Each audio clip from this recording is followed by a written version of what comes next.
Okay, artists, we are going to draw a very beautiful balloon landscape that shows size and distance.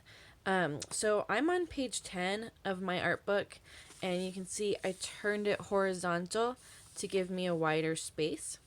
And what we're going to start by doing is drawing very lightly what we call a horizon line across our paper. Horizon line separates ground from sky.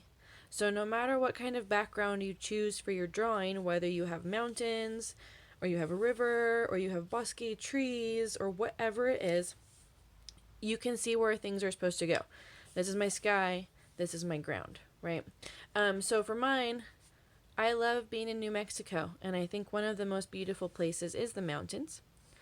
So I'm going to add a big line up top that just sort of shows the space of where my mountains would be. Remember, on this project, you're going to want to draw lightly because you're going to have overlapping shapes.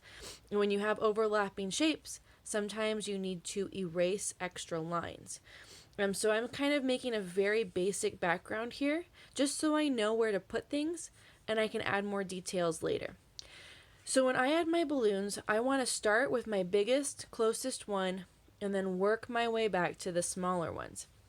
So for my big balloon, I'm going to have it touching down here, which I think is going to be a river. So I'm going to add in this sort of curvy space so I know that this is my river area.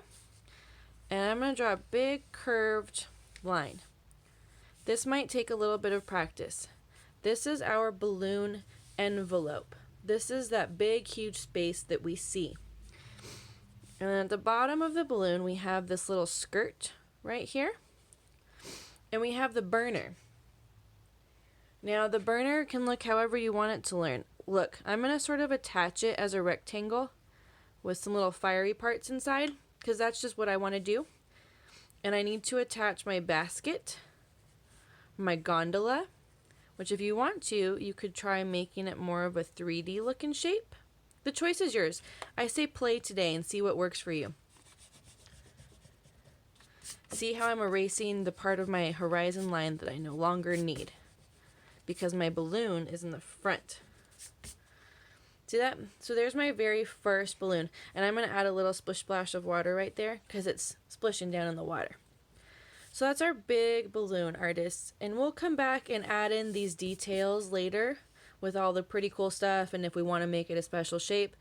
But right now I want us to sort of set up our big, medium, and small so that you have a good idea of what your space looks like. So this is my big balloon. My next balloon is going to look further away and it's going to be smaller. So I'm going to have this balloon actually, because I think it looks really neat when things go off the edge of the paper. My medium balloon, see it's smaller, and my skirt, they're going to be off the edge so we can't even see the whole thing. This is another trick that artists use to make things look a little bit more realistic, is by using the space that we can't see. It's kind of neat. So that's my medium balloon. You can see it's not too much smaller, so it's pretty close, right? They're pretty close together. But when you start making balloons that are a lot further away, they're going to be so small where you might not even see the fire or the burner. You might just see a little bit of envelope, maybe a little bit of basket. So see how much further away this one looks? It's because it's so much smaller. So you can play around, artists. I would say 5 would be the most balloons you'd want to have on your page. You need to have at least 3 to really show space. But I want you to sort of play around with that basic setup. We'll have another video in a minute that has details and things like that involved. So let's get this basic setup with our horizon line, our little bits of background information, and our big, medium, and small balloons.